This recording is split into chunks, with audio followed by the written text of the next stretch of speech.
Hello everyone and welcome to the ConnectWise User Centricity webinar. My name is Jorge Sanchez and I'm an education consultant. I'm Scott McQueenie and I'm a senior education consultant here as well. What is user-centric computing? And then we're going to dive into why would you bill per user and actually use this user-centric setup. Then we're actually going to dive into our ConnectWise system and work through setting that up in ConnectWise. Then we're going to sync with Active Directory and actually bring those contacts in, and then we'll lastly go through actually managing those contacts and billing. So to start us off, Scott, why don't you give us an overview of really, user-centric computing and what it really is? Okay, so back in the day, end users were more stationary. They came into the office every day and they worked, let's say, typically from their desktops. So in that scenario, both the end user and the technician who was supporting them, well, you both had to adapt to the device. Really, everything was centered around the device. I'm providing support for your computer. So a device that was often stationary required the user to physically commute to the office, as well as making the technician connect to it remotely to provide support, or in the worst case scenario, sometimes you have to roll the truck out to the client site. So in that model, when we've always been billing for the device, that's kind of, well, things are shifting away from that these days as we look into more and more of a modern world where we're aiming more towards user-centric. So not so much anymore does everyone work on a desktop from their office these days. People are working from home or they're connected to the office remotely at their favorite local hangout. So this has led to a shift away from supporting just their device. We're not just supporting that one desktop that stays bolted to the floor in an office anymore.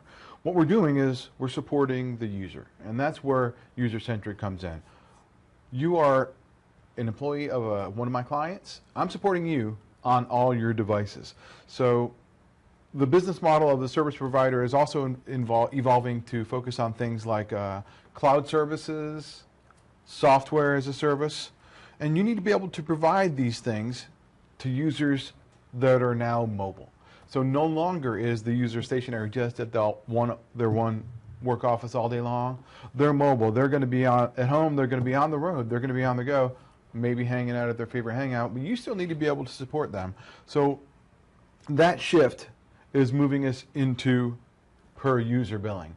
Now I'm just supporting you because you're my customer, and then I'm going to support you on whatever device you may be using. So that leads us to kind of the modern day where it's a bring your own device world.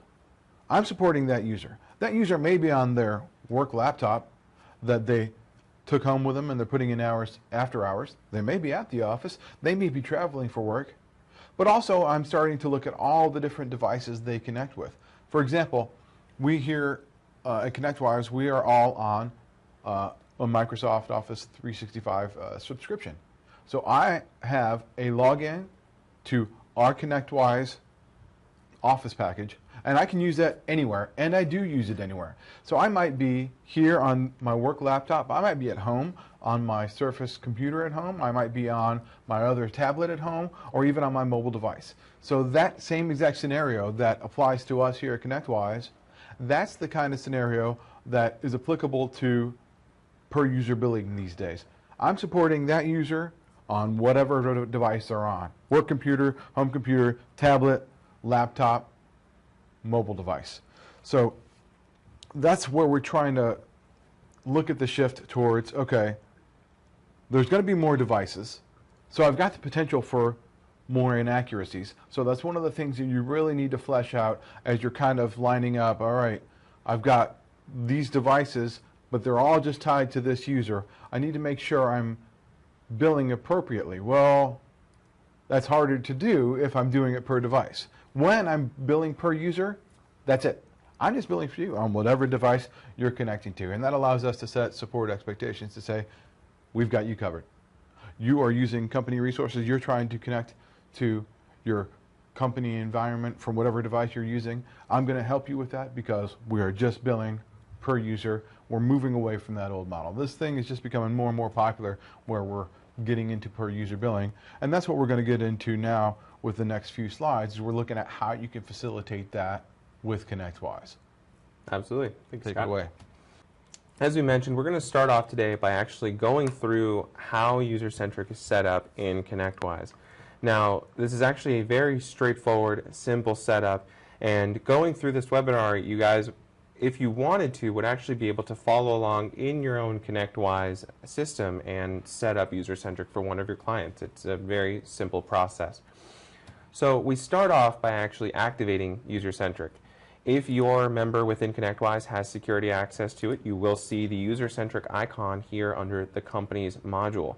Once you click into it for the first time, you will be greeted by these terms and conditions. Once you agree to those, you go straight into the setup, which is actually very simple. If you used UserCentric in the past, you'll see that some of these screens have actually changed. Now the setup wizard only requires a customer approval from email address.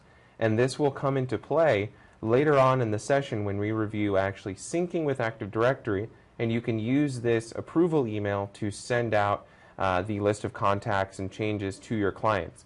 And that's really all that you need to set up in the setup wizard. Once you add in that approval email, generally an email connector address, so that if there are any issues, then a ticket can be created within ConnectWise, then you're rocking and rolling, you're good to go. And at this point, you select which of your users within ConnectWise will have access to UserCentric in what capacity. So this is kind of a two-tiered setup here. The security role within ConnectWise itself simply allows access to the icon, and then UserCentric has its own set of security roles. Now, for the members who will be actually managing UserCentric, you'll want them to be an administrator, as we see here that Andy is selected as.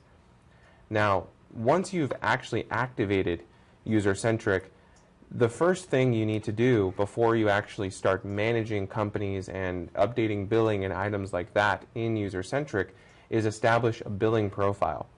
Now, an important note here is that once you start building this billing profile, we assume that you already have agreement types set up in ConnectWise in the agreement type setup table that we will use to tie to these billing profiles. Now, in this administration tab here, we see that we currently have a blank slate, so we're going to go ahead and create a new billing profile. Once we hit that new item icon, we will be greeted with these pods here. So to start, we will create a new billing profile, and we will give that a profile name. Now, within that billing profile, we will select a couple of things. First is going to be the agreement type that is tied to that billing profile. And this is why it's important that your agreement types are already set up, so that we have this list here to pull from of the agreement type that that particular billing profile is going to associate with.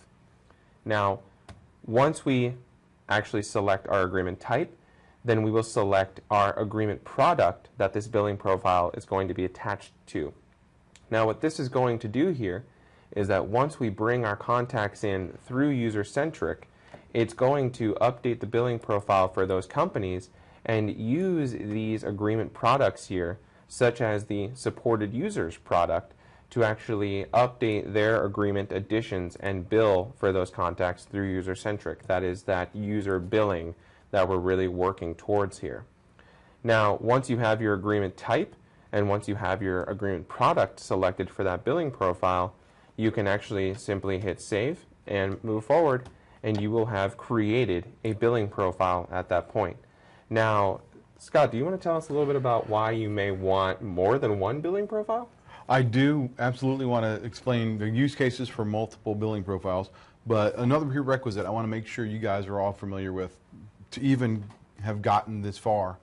When we started going through to the administration tab and we're setting up this billing profile, we're selecting a specific agreement type. So if there's any of your clients, any of the companies in ConnectWise that you're going to want to be syncing with UserSync, you're going to need to make sure that company has the appropriate agreement type. The one that we had selected on there was, I think, UserCare. UserCare. Yeah, so in this example, we had an agreement type called UserCare. So we are doing this right now. We're setting up a billing profile. So you're not going to be able to set up any company in ConnectWise for UserCentric like this unless they have an agreement of that type. So it's just right off the bat a prerequisite. The reason I kind of like to address it and harp on it at this point is because let's say you finish watching this and, oh, wow, cool. That seemed pretty simple. If they did it, I can do it. I'm going to go set it up in my system. And you go and create a billing profile, but then you're trying to set it up for the company in question, and you can't. Well, how come it's not working? What am I doing wrong? First thing to check, if you have a company in there that doesn't have the appropriate agreement type that you selected for the billing profile, they're not going to show up. Exactly. So talking to what Jorge was talking about, why might I want to incorporate multiple billing profiles? Well, there might be a scenario where when I'm bringing in the contacts, my users from a specific company, I might not choose to bring them all in the same way. I might have a situation where I'm bringing in executives in one way, but I'm bringing in the rest of the employee population in a different way because maybe I'm billing them differently. So if I want to bill users differently when I import them via UserCentric, then I need to have multiple billing profiles set up. We're showing you right now, here's a time when right at the beginning of the setup, here's how you set up a billing profile. That's going to facilitate tying the users that we bring in to a specific billing profile. But later on down the road, we're going to give you another example, and let's say you want to bring in one group of users from a company one way and a different group of users from the same company a different way, then that's where maybe you're going to need to make sure you have another billing profile set up, or it might just be the case where you come back and go create another billing profile in here so that's available for you to pick to import other users. Absolutely. And having multiple billing profiles also just allows you to set up the various different agreements that you might have with your clients. You know, maybe some companies have a 24/7 agreement, some companies have an 8-to-5 agreement.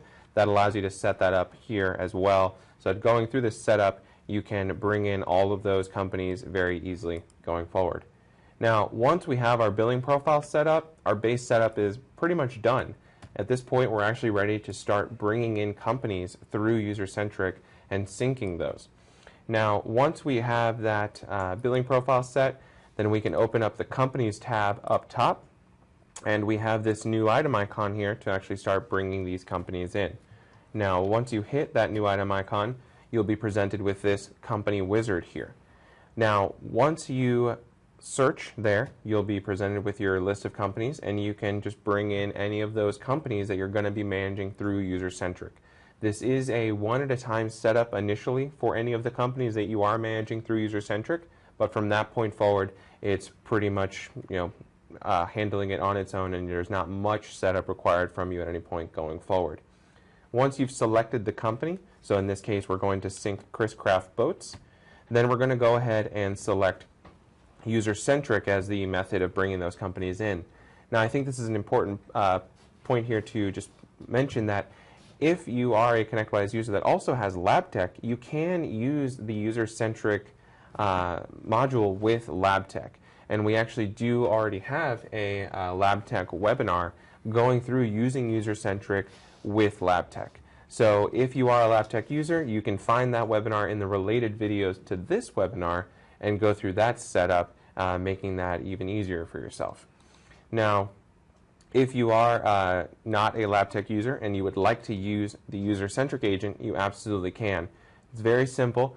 So you're going to click that Download Agent button, and here we actually have a very short video demonstrating how simple of a process this is.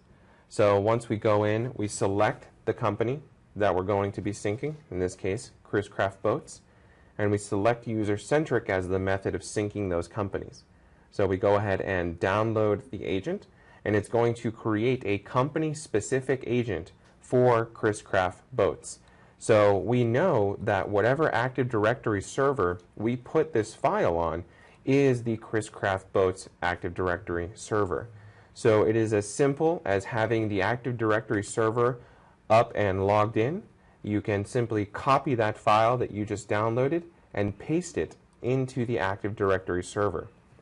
Now, once it is on the client's Active Directory server, you can double-click and run that file, and it takes you through a very simple setup wizard here. As you can see, you pretty much just click Next a couple of times, and before you know it, it's done installing.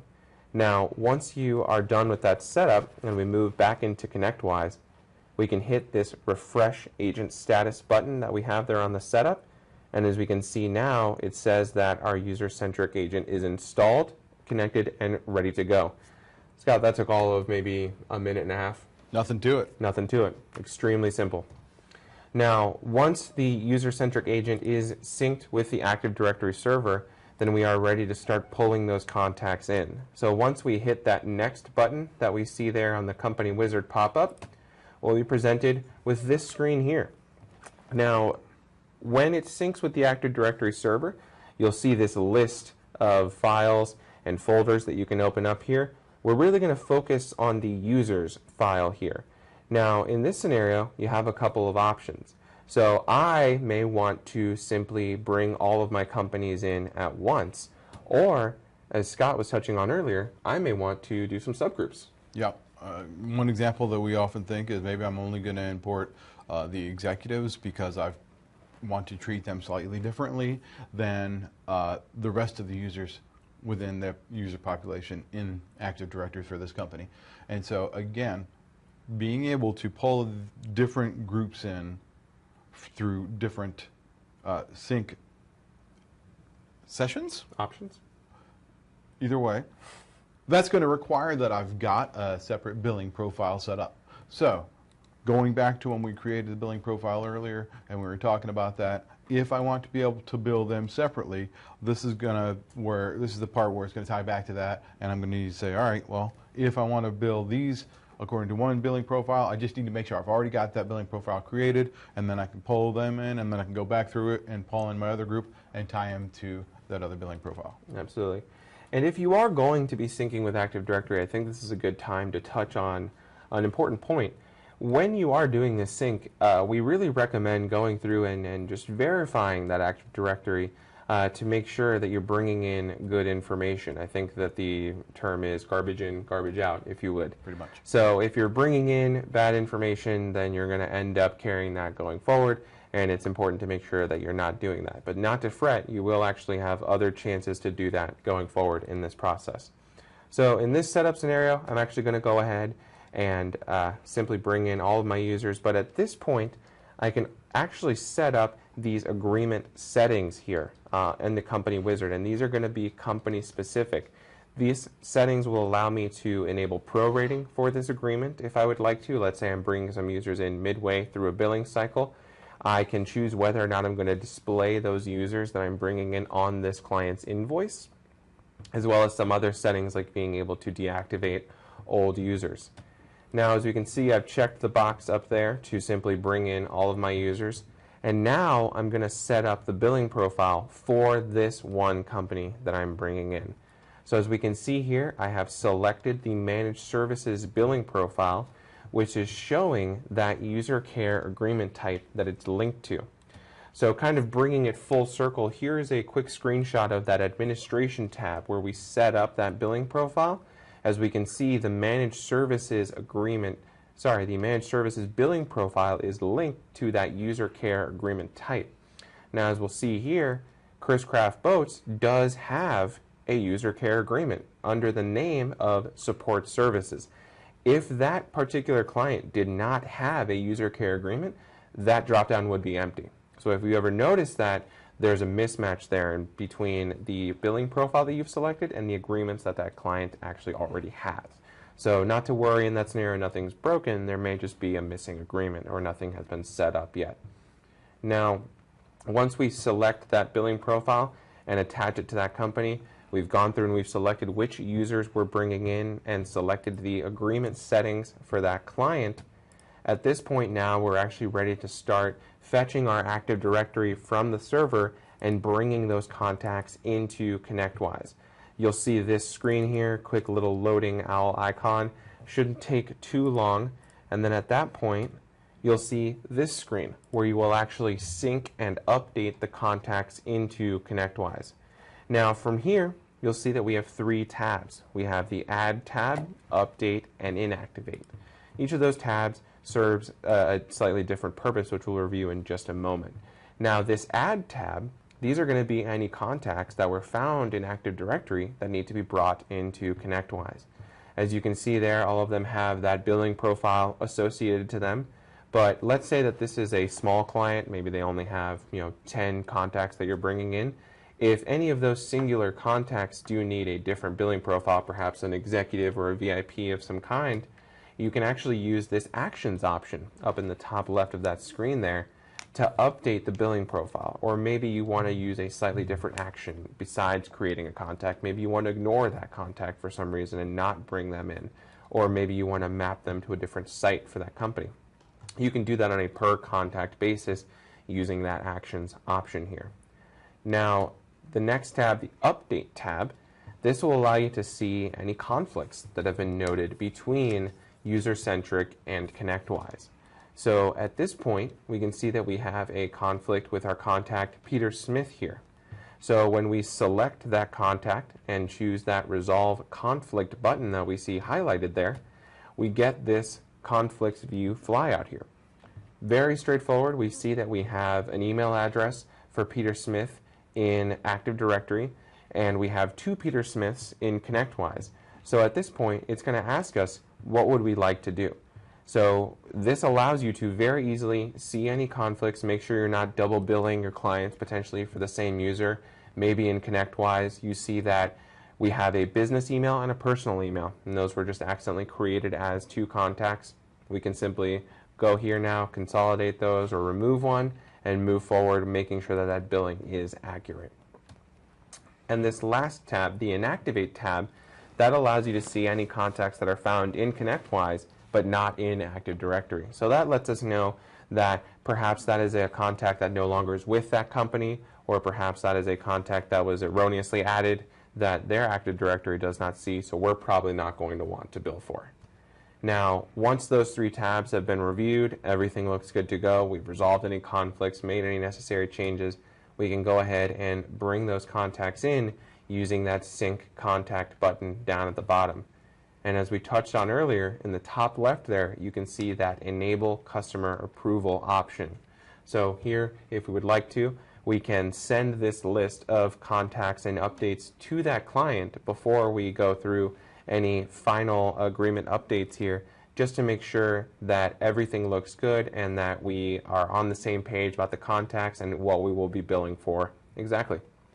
One of the things that I like to recommend about using that Enable Customer Approval checkbox is if you're providing services to a client of yours because that's your role, because you're a managed service provider, maybe you're not their first managed service provider. Maybe they had a couple before you, maybe they had an IT staff or person that wasn't doing a great job, and so that's why they ended up going with managed service providers. So you're inheriting their domain. You're inheriting whatever is currently going on within Active Directory in their system. And it's very likely that they haven't been keeping close tabs on it and haven't been managing it. And of course, if indeed you did inherit this from the prior service provider or providers or the prior IT staff, or maybe they just grew and they didn't have anybody doing it before and it was all piecemeal, it's very likely that what you're going to find in there, especially in a scenario when you go and resolve conflicts, what you're going to find in there is you're probably going to see the same human coming over from Active Directory multiple times. So this is kind of part of the scenario where you get to, well, you make yourself more sticky to them and you put a little bit of the onus on them for them to take ownership of their environment. You're like, cool, part of this process of us going through and setting you up for UserCentric is we both, me as a service provider and you as the contact, are given an opportunity to see and inspect and now clarify what you've got going on in Active Directory. Oh wow, I don't know why that person's in there 4 times. I don't even know how that happened. Cool. Which one's the right one? Which one's the right email address? Let's go ahead and get rid of the other ones. By using this Enable Customer Approval checkbox, kind of puts the onus back on them, and it's at the same time going to open their eyes to say, wow, this is a bunch of garbage in here. I don't know how it happened. What do you want to do? That gives you an opportunity to work with them and say, okay, cool. Why don't you just go through and provide me with a list? I mean, it could be the most simple thing. It could be a spreadsheet, and here they are, and you just mark the ones you want to keep, or you could print it out old school style and send it via snail mail, and they could scratch off the ones they don't want in there. Something like that for you to get an opportunity to get the data in front of them, have them help you clean up the data, and then you're telling them, cool, now we know we're going to have it clean up going forward, and that's going to make sure that in the switch, when I'm billing you per user, that you are aware that I'm billing you accurately. And that's kind of the most important part about this whole process. Not only have them help you clean up the garbage in AD, but have them have confidence that you're not cooking the books and billing them multiple times just because they have multiple entries for the same people in Active Directory. Absolutely. It's a great point. Now, once we are ready to sync those contacts and we bring them into ConnectWise, we'll see that we have this directory list here with all of our contacts. We can see any contacts that have been ignored. We can see all of our managed contacts, and we can see any contacts in Active Directory. Now, once this has been finalized, we'll see that the contacts tab for that company will be populated. So we see here that now those contacts that we synced through Active Directory have been brought in and have populated that company. So now going forward, we have those contacts in ConnectWise too, so they'll be able to open service tickets and we'll be able to contact them as necessary, and we know that those are the current contacts at that company that we will be dealing with. Now, once we have updated those contacts, we're ready to move forward and actually start updating the agreement for this client. Now, at this point, we can go over to this Jobs tab here under that same company tab that we were looking at earlier, where we were seeing the contacts that have been brought in, and we'll see that Update Agreements button there. Now, as we touched on briefly earlier, this is going to assume that we're going to update that agreement that we tied their billing profile to, and it's going to sync that agreement product, in this case supported users, for each of those contacts that we are managing that we have that billing profile tied to. Now, once we update the agreements, this is what we're going to look for here. Boom, your agreements have been applied successfully. Always good to see that green checkbox. Nothing wrong with that. Done. And as you can see, guys, this is a very straightforward process. Just a couple clicks each time per company, and you're bringing those contacts in, you're updating their agreements. Very, very simple setup process here. Now, once we have updated those agreements, currently we're looking at Chris Craft Boat's additions tab for their agreement. Previously, it was empty. We had not set up those additions. We had not synced those contacts yet. Once we update their agreement, boom, it's going to bring in those additions automatically. As we can see here, it has brought on that supported users agreement product that we selected when we were setting up that billing profile, and it updated my billing quantity for those contacts that I have brought in. So now this client knows that I'm billing them for those users that they previously approved, and they can see that every step of the way. Like Scott mentioned, they know that you're billing them accurately and you're on the same page as that client. Now, once those additions are updated, when we invoice that client, we're going to see here that we have updated the agreement count for them. We've attached the unit price based on that. And because in the agreement settings we selected to display the billed users, we can see them right there in the invoice description. So we have all of those managed users, and we'll see right there on the invoice that that carries over as well for the client. So like Scott mentioned, this is making you very sticky with that client. It's no longer a point of, oh, I'm not really using that workstation or that server. It's a matter of, I'm billing you to manage that user for you and to make sure that that member of your team has all of their support needs taken care of for any of their devices that they may have. Now, that's it, guys. That is the entire setup and managing of UserCentric. Really, as we can see, it's a very straightforward, streamlined process. Really, as long as you can follow the prompts and install the agent on the correct server, I think there's very little room for error there. Now, just as a quick summary here, why really would you use UserCentric? So as we've seen going through this webinar, it allows you to automate that contact management for your clients. You can add new contacts. You can remove old contacts very easily, get all those old contacts in there that don't even work for that company anymore. You don't have to worry about having an ever-extending contact list for your clients. It allows you to simplify the billing here. you can very easily go in and just attach these billing profiles, and you know that you're updating those agreement additions automatically.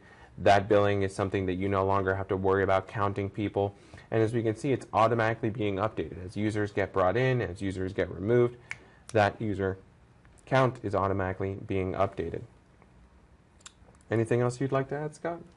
If you remember back in the last screenshot of an invoice there, we had a list Absolutely. on the invoice screen where it was showing you all the people that were being billed for. The same list of billed users was also showing up on the agreement.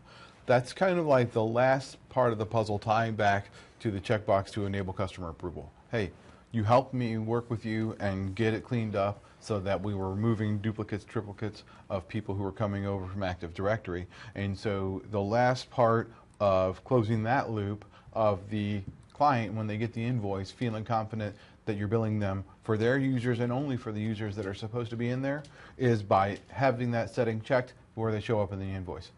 Granted, if your client has 2,500 users, that's a lot of people in the May invoice. not want to show that on the invoice. You might not want to show it at that point, but for a smaller shop certainly, and for them to really get that peace of mind that Absolutely. I worked with you, you showed me, you had the approval sent to me. Wow, I'm glad we caught that. This person hasn't even worked here for 18 months. I don't want to be billed for them.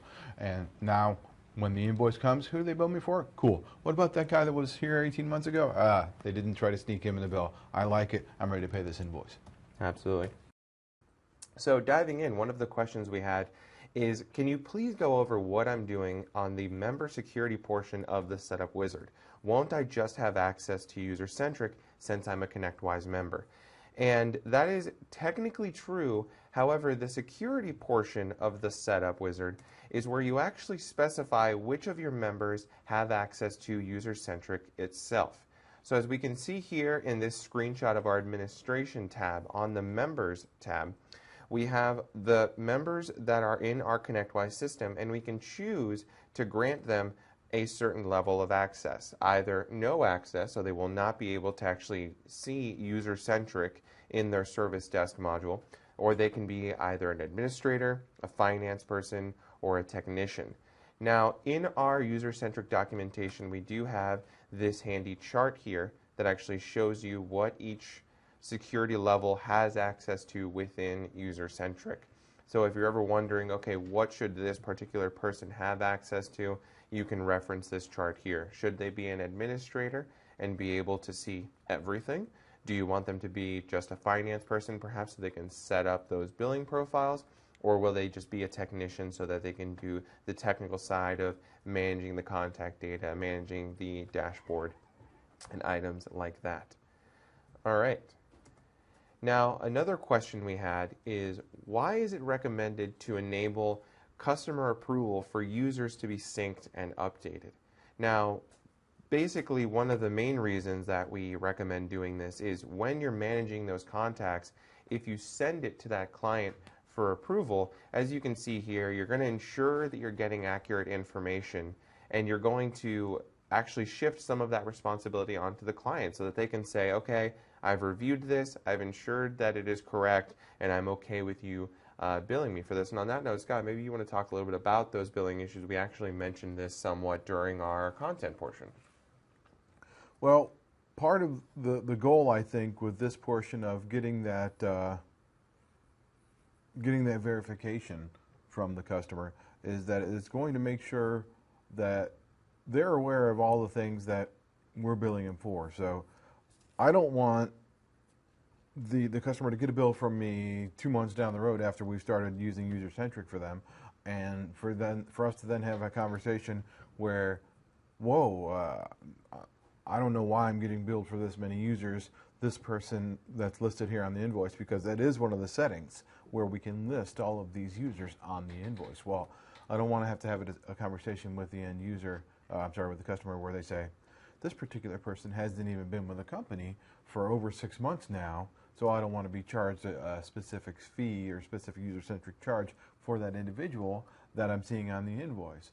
Well, by taking the steps to go through this process and putting a little bit of the ownership and responsibility on them, then we can come back to them and say, okay, cool, This might have been one of the ones that slipped through the crack, but I did submit this email for approval to you, and you signed off on the members, or you didn't give me any feedback. So this is going to be part of the process where we can help pare it down and have fewer of those conversations going forward. Absolutely. So as you can see, when you get that customer approval set up and you do choose to send that out when you're managing contacts, the customer will get this pretty straightforward, easy to handle email template here. You can customize that if you wish. Dear customer, please approve the list of users, and they have an easy approval URL there that they can navigate to and approve those users very easily. So this isn't a difficult process by any means, and it definitely ensures that both parties have fewer issues going forward. Okay. Now, one of our next questions was, I'm afraid of duplicated users being created in ConnectWise. How do I avoid this? And this is a very common concern because we know that contacts get created in ConnectWise, contacts are in their Active Directory. There's often going to be some form of a mismatch, or perhaps we do end up with some accidental duplicates. Now, luckily, UserCentric does have built-in functionality to handle that. Now, when you're going through the company wizard, and you reach the portion where you're going to be adding those contacts, there is this update tab, and this was highlighted briefly during our content portion. But what the update tab allows you to do is to see any contacts that we've noticed a conflict with. So from this update tab, I can simply click resolve all conflicts or resolve some individual conflicts if I want to go through one by one, and I'm going to receive this resolve conflicts view flyout here.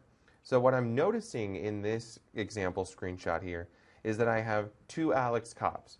So I have what seems like a business email and what seems like a personal email. So at that point, then I can choose what action I'm going to take. Am I going to inactivate that contact altogether? Am I going to override it and update the email address? Or in this case, maybe I can choose to ignore that and consolidate those emails on my own afterwards, because maybe I want to have both of those emails for that contact. So we don't have to worry about those duplicated users being created, because UserCentric will scan for duplicate names, duplicate email addresses under different names, so those forms of conflicts should generally be caught. I have a question about the override setting there. Absolutely. So if we choose override contact there from the action, what override is going to do is it's going to take the email address listed at the top that we're pulling from AD and override the pre-existing one that was already there in the ConnectWise contacts? Absolutely. Active Directory is going to, UserCentric is going to assume that Active Directory email is the correct email for that contact. So in cases of domain changes for a company, or maybe some formatting changes, perhaps someone got married, anything like that, if it's in Active Directory and that's what we're looking at, it's going to override that to that correct contact. Cool. Absolutely. All right. Now, before we take this next question, Scott, do we have any live questions that we want to throw in there? People, are you guys watching? Are you paying attention? Let's get some live questions in here for the man. So far, nothing that was specific to content, so that's on you. Come on, don't be shy. All right, if you're sitting there and you don't want to ask a question, the other person sitting right next to you in the participant list, they also have a question, but they're shy and they don't want to. And what's going to happen is if you ask it, then someone else who's watching is going to go, hey, I had the same question too. That's cool. See? So come on, get them in there. Let's go. Okay. Now, our next question was, can I use UserCentric without billing for agreements? And you absolutely can. So while UserCentric is a great tool for managing agreements, managing billing, and really streamlining that process, you can use it just as a straightforward contact management system pretty easily. Now, when we're going through that company wizard, at the bottom, so in our previous screenshot we saw the contacts and setting those up. At the bottom of that company setup wizard, we choose our billing profile. So as we can see here, we have all those billing profile options that we've set up, managed services, overrides, items like that. However, we do have that do not bill option. When we select the do not bill option, as we can see, and you'll see this in the content portion of the webinar, we don't have a selection for agreement type. We don't have a selection for product, any of those items that would normally be tied to it when we're going to be using UserCentric to update agreements.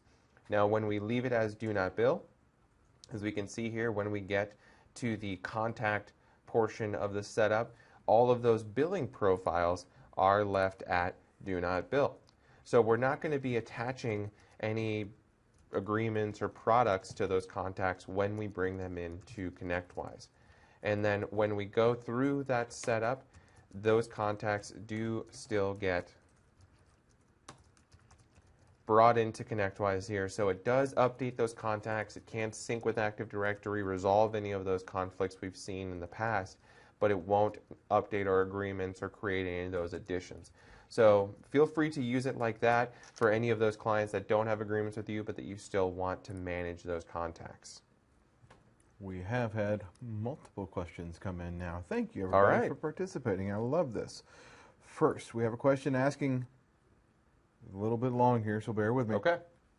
Is there a way to have different folders in Active Directory sync to different product? For example, we have a client that we provide unlimited remote support for the users in our hometown. They're charged more than users that are out of state. So we have a product on the Addition tab for each type of user, local or remote.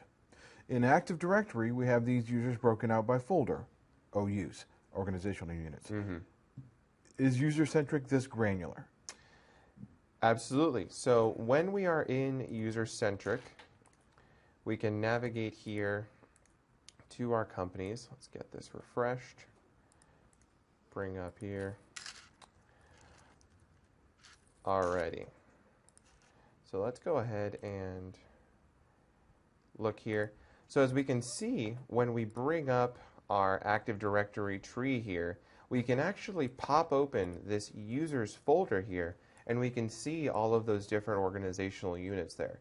So if you do have, and I actually believe you gave this example during the content portion, maybe you have some VIP clients who you're billing with a platinum agreement where those specific contacts get 24/7 support and server support and all of these different items. You can go through a setup for them where they get that agreement and addition attached, and then perhaps the rest of the users in that company get the normal 8x5 managed support that is perhaps a little less intensive, and bill them accordingly for that. So yes, UserCentric does allow you to go into those subfolders and set up different settings for different users within that same company. Great question, thank you. And you said we have some other questions. I do indeed. Going back to the example where we were doing the duplicate resolution and we were talking about override, the question was about ignore. So the other choice in the action there was ignore. The question is, does ignore add the duplicate? No, ignore does not add the duplicate. It simply leaves the contact as is. I can absolutely confirm that for you and get back to you if necessary, but it should just leave the contact as is and not bring in that duplicate, because the conflicted contact is actually left in that update folder and not in the main add folder. Okay, so Active Directory had this email, and the contact was already in ConnectWise with some old email. So override is going to say take the new email from Active Directory, override the existing contact, and put the new email on them. Ignore is going to say just leave it alone. Exactly. Okay. Because the contact already exists. That's what Active Directory is seeing. It's seeing what it believes to be the same contact. So that's why it's not in the add column, it's in the update column. Okay. Makes sense. Thank you. Great question. What if you have users that have an office PC or laptop they travel with? Say we also support another device they use at home or at a remote office. Providing RMM AV support has increased costs. How do you explain this model? How do you explain this model works in this scenarios and still remain profitable? So there's extra cost to support them on their work laptop device, but they also have devices at home. So if you're supporting the user, you got to support them everywhere, and that has additional costs. How do you explain that model, and how does that work and tie into providing all these extra services and still remaining profitable? So that really seems more like an overall process question, if I'm understanding it correctly, and it really breaks down to how you choose to set up your agreements with your clients. So what UserCentric allows you to do is go in, find those supported users, and add the correct agreement and addition to that client for the support that you're providing them. As far as how much you choose to bill that client for that particular service, that's entirely up to you. And you can choose which addition and which service you are adding at the time of setup. So if you have a client, such as the example given where you are supporting mobile laptops and mobile devices and PCs at work, perhaps you have an edition for them separate from your base edition that is a platinum agreement edition, for example, that costs the client accordingly for the service that you're providing. And then maybe for your more basic clients, you have a bronze agreement and a bronze edition that provides just normal PC support. So the beauty of UserCentric is that you can definitely, at the time of setup, choose which of those you are selecting and adding in. So you don't need to have one across the board product, so you can, in the example given, adjust that cost. So clients that are less intensive and demanding, they get one. Clients that you know you're going to be providing all that extra support, they get another. Oh, okay. So different pricing models. So the client that you're really only supporting their one or two devices in the office get one plan, but if you've got the partner who wants the 24/7 care, then maybe you've got a different pricing model with a different plan, and you set that up through the agreement level when you're setting up the UserCentric. Absolutely. All right, so let's go back to some of our pre-questions that we got prior to today. All right, so we actually already went through this question. So next question, can I handle different pricing structures through UserCentric? And this is a bit of a branch off of that previous question, and you absolutely can. So when you're going through the UserCentric setup, when we covered it in the content portion, we went through the simple setup, where you have a specific edition that costs X amount, and you're simply going to charge that amount for each user regardless of the number of users that they have. However, when you're setting up that billing profile, you'll see that there's actually 3 billing methods you can choose from. Simple, the one we've covered, tiered, and volume. Now, tiered and volume work in slightly different ways that allow you to give price breaks. So when you're going through that billing profile, as we can see here, this is what you'll see in that administration tab when you're setting that up. You have this pricing drop down here. So we can select simple, tiered, or volume depending on the billing profile that you are setting up. Now, once you select a tiered billing profile, this is what you'll see. So in this example, what we're setting up here is a billing profile where the first 10 users are billed at $200 a pop. The next 10 users, so users 11 through 20, are billed $150. And then from that point up, they're billed $100 in this example. So that's a tiered pricing structure, where as their users increase, they cost slightly less as they go up in tier class, if you will. Now, a volume discount is a different type of price break in the sense that there's no ladder set up.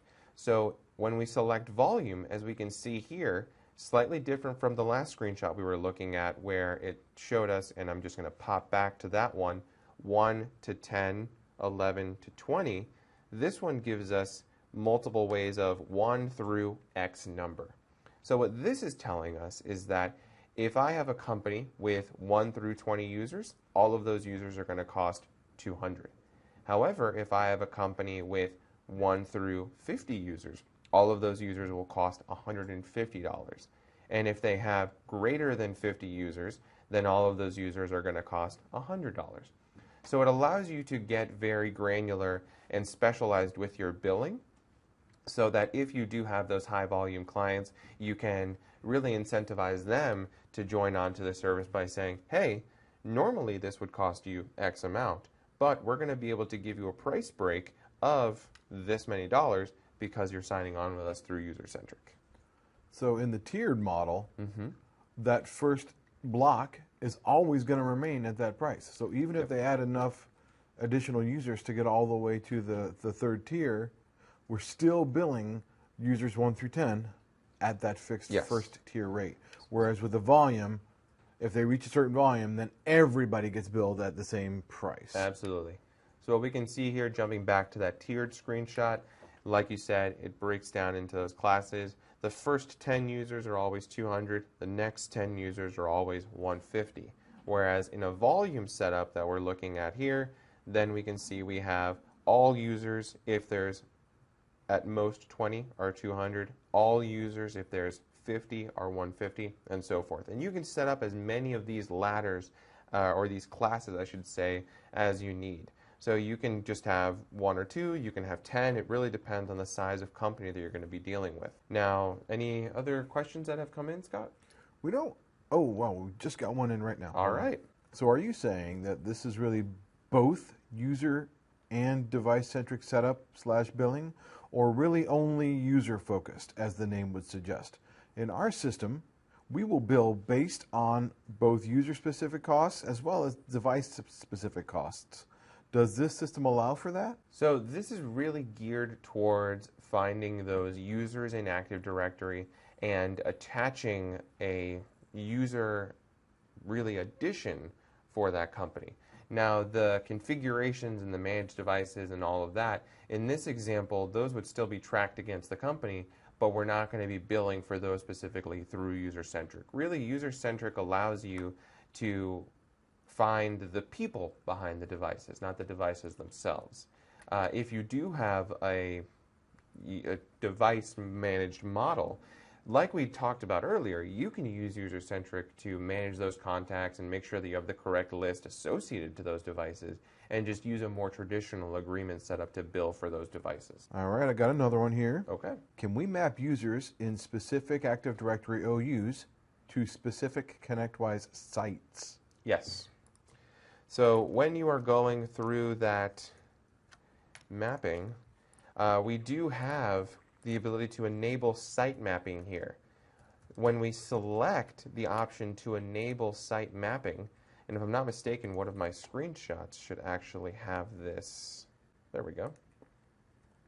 We can see here that when we're going through the contact setup and we're adding or updating those contacts, we can select a site name. So we can specify which site that user is attached to, which definitely does help with user-centric billing and just with contact management in general. So yes, you will be able to select which sites, even under the OUs, are associated to those users.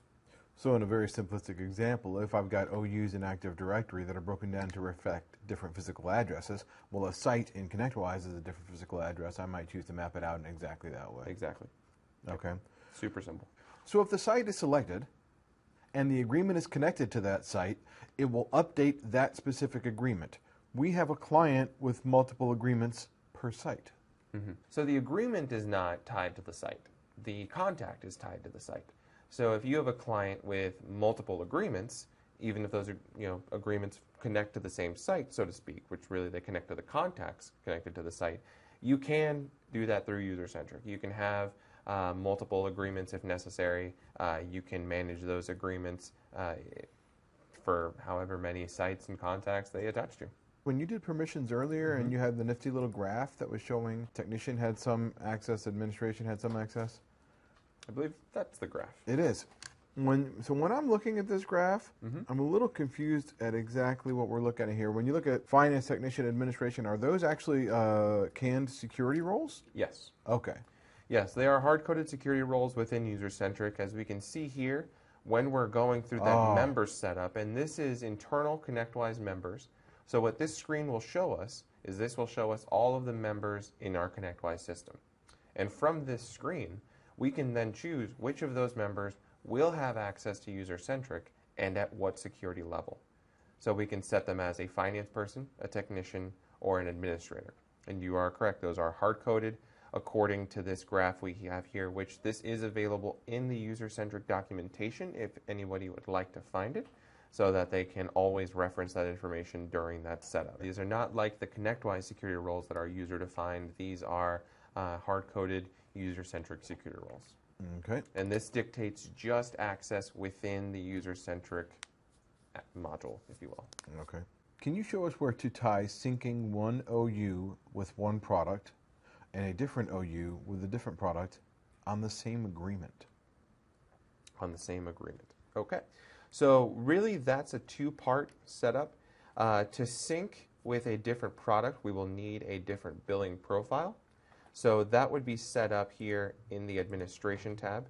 So what we will do in that scenario is we will set up two billing profiles tied to the same agreement type, but tied to separate agreement products. Okay. And then when we are going through that setup for that company. As we saw here in our Active Directory tree, then we would select the OU that we are going to be mapping, go through the rest of our setup, and this is in the content portion. We do go through this setup piece by piece, and we will select the specific contacts. I see here that all of the contacts are showing as updates since they're already in ConnectWise.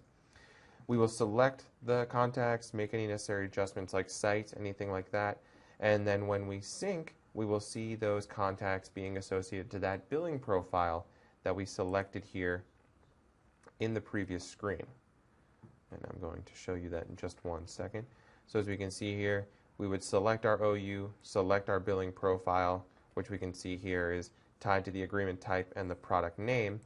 And to your question, the same agreement, we'll simply select the same agreement. So we'll have two different OUs, separate billing profiles, tied to the same agreement type, selecting the same agreement, but showing different products. If that answer in some way was confusing or did not make sense, definitely feel free to send us an email to education@connectwise.com, and we would be glad to go into that in more depth with you. Okay, so I'm setting up a billing profile, and that's tied to a specific product type. Yes. And so that just goes across the board. Billing profile can be tied to a product type. So then... To a specific product, yes. To a specific agreement edition. Yes. And so then, if I do it for one agreement, and I select one billing profile, it's going to get tied to the one product. That OU. And then if I select the other OU and use a different billing profile, but I can still pick the same agreement, then that's how I solve for that. And you just have a different product on that one. Correct. If we set up client-centric, can we set the users to automatically have portal access to our help desk system? No, portal access is not tied to UserCentric. That is set up in ConnectWise outside of UserCentric. Now, with a new feature on the contact screen, you can provide portal access in mass through the contact search. So that is a nifty new feature that simplifies that process significantly. However, that is not done or tied to UserCentric. Okay, and the last one here is we have a question about how does this tie into LabTech. LabTech has its own AD integration and UserCentric. So if you are a if you are a LabTech partner as well, you can kind of pick which way you want to do it. You can bring them in to LabTech and then set up things like managed services in LabTech and have that tied to a managed service template through the integration that's going to control how those users get sent over to ConnectWise. And if you're doing that through LabTech and bringing the contacts in through LabTech that way, you can have those contacts sent to ConnectWise as well. Conversely, if you're using the ConnectWise UserCentric, well, now all your contacts are getting populated through the ConnectWise UserCentric and they're getting pulled into ConnectWise. Then in LabTech, you could say, I want to import my contacts from ConnectWise into LabTech. There are people on both sides of that argument that prefer to have it be controlled through LabTech or through ConnectWise. You're running your business out of ConnectWise, so we often, on the LabTech side, we often kind of think that that's sort of the gold standard. I'm running my business out of ConnectWise. I'm billing my clients out of ConnectWise, so that would be sort of the main list, so maybe you would import from there. But I've had people say that since LabTech has the ability to tie in to Active Directory as well, and you can set up things like a managed service template and use the plugin to deliver that from LabTech into ConnectWise, some people advocate for doing it that way. It's really whichever one is your preference. If you've had a chance to look at both, then you might choose to experiment and see which one works better for you. They tie into both sides. So if you're getting AD synced with either product, they're going to have the ability to talk to each other and you'll be covered. Excellent. And for any LabTech users out there who would like some more information on this, we do have a separate webinar for UserCentric using LabTech that has its own Q&A section already recorded and up on the video library.